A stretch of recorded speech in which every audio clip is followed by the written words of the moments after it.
जय श्री राम, वंदे मातरम। आज का वीडियो है बाली रामायण। बाली रामायण जो बहुत भारत से बहुत दूर है, ठीक है ना, वहाँ का आपको वीडियो बताने वाले हैं। और मेरा नाम श्रवण सिंह रावणा राजपूत है। मेरे चैनल का नाम प्रेमी रावणा राजपूत है। और लाइक शेयर सब्सक्राइब करते रहें। करते हैं वीडियो चालू। और जय श्री राम। मेरा नाम सुजाता देवी रावणा राजपूत है। आप हमारे चैनल को लाइक और शेयर जरूर करना। आज का वीडियो है बाली के बारे में। चलते हैं वीडियो। मेरा नाम प्रतीक सिंह है। लाइक शेयर जरूर करना, सब्सक्राइब भी करना। हे गाइस, आज मैं आपको बाली में कुछ प्राचीन नक्काशी दिखाने जा रहा हूँ, लेकिन किसी ने पहले उनका डॉक्यूमेंटेशन नहीं किया है। क्यों? क्योंकि वे जमीन पर स्थित नहीं है, वे एक नदी में स्थित हैं, वास्तव में एक उबड़ खाबड़ नदी के किनारे। आज मैं इन प्राचीन नक्काशी का विश्लेषण करने का प्रयास करने जा रहा हूँ। जैसे ही हम नाव चला रहे थे, मुझे कुछ अजीब चीजें दिखने लगी। यह क्या है? क्या यह मगरमच्छ है? हाँ, यह मगरमच्छ है, लेकिन यह असली नहीं है। यह मगरमच्छ की नक्काशी है। और फिर हम पास में ही एक विशालकाय केकड़ा भी देख सकते हैं। पूरी चट्टान नक्काशी से भरी हुई है।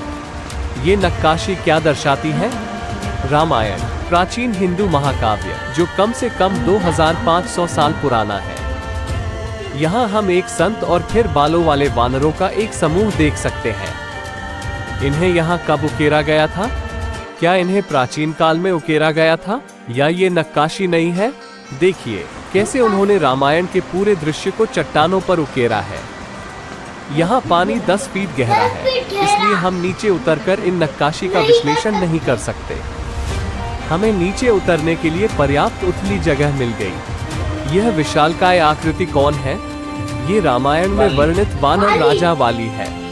आप उसे विजयी भाव से हंसते हुए देख सकते हैं, और उसके बगल में आप एक और वानर को रोते हुए देख सकते हैं। ये सुग्रीव है जो अपने भाई से युद्ध हार रहा है। उनके पीछे आप इस आकृति को देख सकते हैं जो छिपकर बैठा है। वो क्या कर रहा है? वो वाली को मारने के लिए बाण छोड़ रहा है। ये रामायण का नायक है, ये भगवान राम है। जब वाली अपने भाई से लड़ रहा था, तब राम ने वाली पर वार किया। देखिए कितनी खूबसूरती से पानी ऊपर से इन नक्काशियों पर टपकता है। और हम ये नक्काशी भारत से 2500 मील दूर देख रहे हैं। बाली में अब इन नक्काशियों का आकार देखिए। देखो ये कितनी बड़ी हैं। यह आदमी कौन है? वो इस स्त्री को क्यों टॉर्चर कर रहा है? ये रावण प्रतिपक्षी है। यह मूंछ और दाढ़ी के साथ उकेरा गया है, और वो इस स्त्री का अपहरण करने की कोशिश कर रहा है। ये औरत कौन है जो उससे दूर भागने की कोशिश कर रही है? सीता। यह महाकाव्य रामायण का एक और महत्वपूर्ण दृश्य है। मैं नदी में और अधिक नक्काशी खोज रहा हूँ। इस जगह पर बहुत सारी नक्काशी है, लेकिन नाव पर बैठकर ऐसा करना कठिन है, इसलिए मैं पानी में जाकर पैदल ही यह प्रयास करता हूँ। हमारे चारों ओर नक्काशी है। लोग नदी में चलकर इसका डॉक्यूमेंटेशन कर सकते हैं, है ना? लोग इन नक्काशियों को पैदल क्यों नहीं देख रहे हैं? क्यों? कुछ क्षण बाद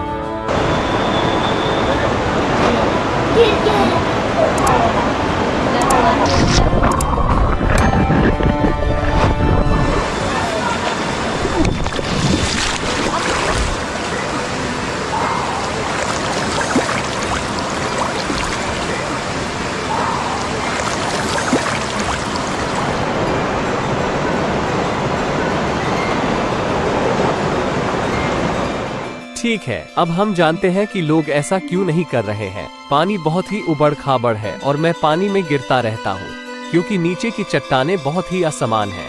लेकिन मुझे चोट लगने की परवाह नहीं है। मैं किसी भी कीमत पर आपको ये नक्काशी दिखाना चाहता हूँ। यदि यहाँ खड़े होकर इसका विश्लेषण करना इतना कठिन है, तो कल्पना कीजिए कि मूर्तिकार कितने समर्पित रहे होंगे कि यहाँ खड़े होकर उन्होंने इन्हें तराशा होगा। यह नक्काशी हिंदू ग्रंथों के एक प्रसिद्ध दृश्य को दर्शाती है। क्या आप मुझे बता सकते हैं कि यह क्या है? हाँ, यह एक हाथी है जो नदी में प्रवेश कर रहा है, और एक मगरमच्छ ने उसके पैर को काटकर उसे फंसा लिया है। हाथी फंस जाता है और भगवान विष्णु से प्रार्थना करता है, जो आकर हाथी को बचाते हैं। इस कहानी को संस्कृत में गजेंद्र मोक्षम कहा जाता है। इसके आगे आप इस खूबसूरत लड़के को देख सकते हैं। ये कौन है? वह राम है, बिना मूंछ या दाढ़ी के, साफ सुथरे। उनके पास आप सीता को देख सकते हैं और एक सुंदर बालक का जन्म हुआ है। यह इंडोनेशियाई रामायण की विशेषता है। ये भारतीय संस्करण से अलग है। ब्रह्मणन रामायण के अनुसार भी सीता की केवल एक ही संतान है।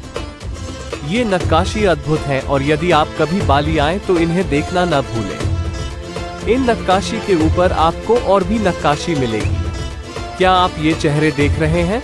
वो एक इंसान है, यह एक जानवर है और यह एक ड्रैगन जैसा चेहरा है। और देखिए कि यह पूरी तरह से काई से ढका हुआ है। वे सभी हरे हैं। यहाँ से वे छोटे दिखते हैं, लेकिन दूरी के कारण वे छोटे दिखते हैं। वे शायद इन चेहरों जितने बड़े हैं। जैसा कि आप देख सकते हैं कि हम इसे फिल्म करने के लिए वाकई स्ट्रगल कर रहे हैं, लेकिन मैं बहुत सावधान हूँ कि कहीं गिर न जाऊं। ये गरुड़ है, एक विशालकाय चील जैसा पक्षी। इन नक्काशियों पर पौधे उगे हुए हैं और यहाँ कुछ आकृतियाँ बैठी हुई हैं, मानो वे ध्यान कर रही हों। पहली नजर में ये गरुड़ जैसा लग रहा था, लेकिन हो सकता है कि यह हाथी हो। चलो इन पौधों को हटा दें। इन चट्टानों पर पौधे आसानी से उगाते हैं और अंदर आप एक और आकृति को छुपते हुए देख सकते हैं। आप उसके मुंह से नुकीले दांत निकलते हुए देख सकते हैं। उसकी बड़ी भयंकर आंखें हैं। रावण छिपकर बैठा है। रावण के नुकीले दांत और उसकी भयंकर आंखें देखिए। और मुझे लगता है कि यह जटायु है, वो विशालकाय पक्षी। मुझे नहीं लगता कि यह कोई हाथी है। और रावण उस पक्षी के पंख और चोंच काट देता है।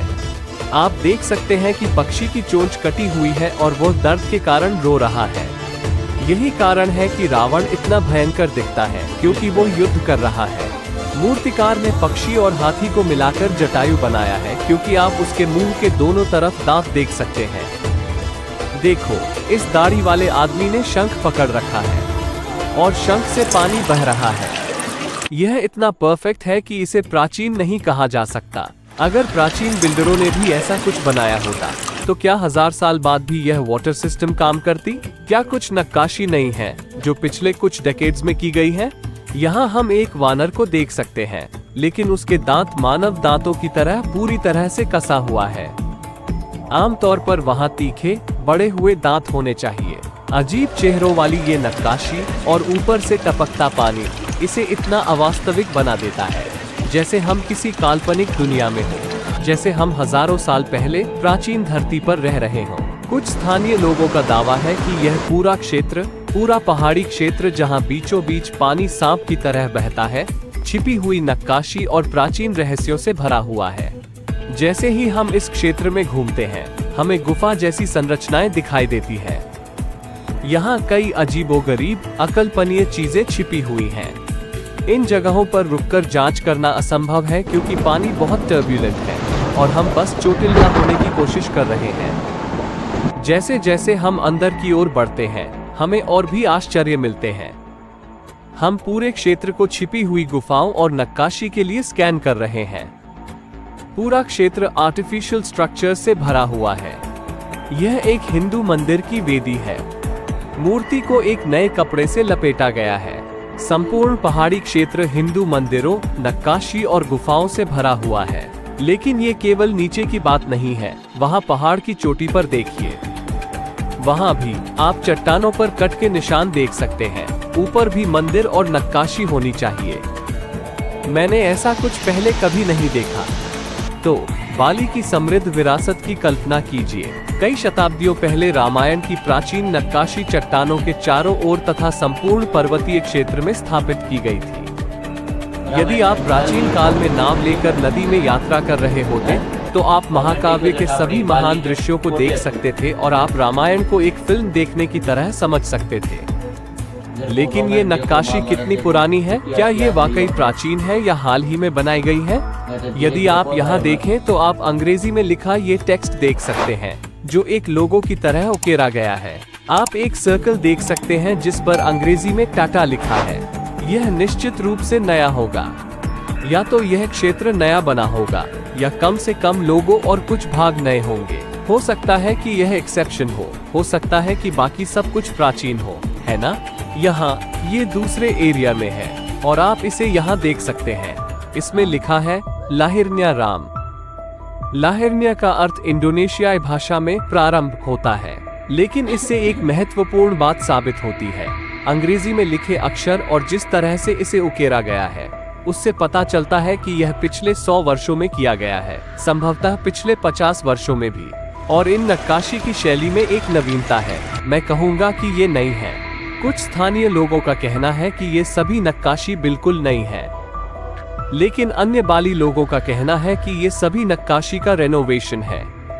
उनके अनुसार 1000 वर्ष से भी अधिक समय पहले इन्हीं स्थानों पर इन चट्टानों पर रामायण की रचना की गई थी, लेकिन अत्यधिक मॉइस्चर और पौधों की अत्यधिक वृद्धि के कारण ये नक्काशी बहुत खराब हो गई। इसलिए ऐसा कहा जाता है कि उन्होंने अधिकांश नक्काशी का जीर्णोद्धार किया और कुछ प्राचीन नक्काशी इन चट्टानों, जंगलों और पहाड़ों में अभी भी मौजूद है।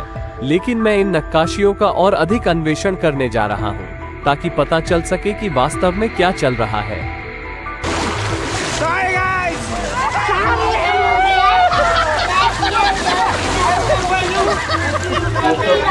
दोस्तों ये बहुत दूर है, यहाँ से 2500 किलोमीटर दूर है बाली के अंदर ये रामायण उकेरी गई है, ठीक है ना। तो अपने भारत वाले भी पर्सन सीन लगाते हैं। पूरे वर्ल्ड में आप देखो तो अपने भगवान के चित्र मिलते हैं, अपने सबूत मिलते हैं, ठीक है ना। तो भारत वाले झूठ थोड़ी बोल रहे हैं, आखिर विश्व भी कह रहा है कहाँ है, हर जगह पे खोदते तो भगवान के मंदिर मिलते हैं, ठीक है ना।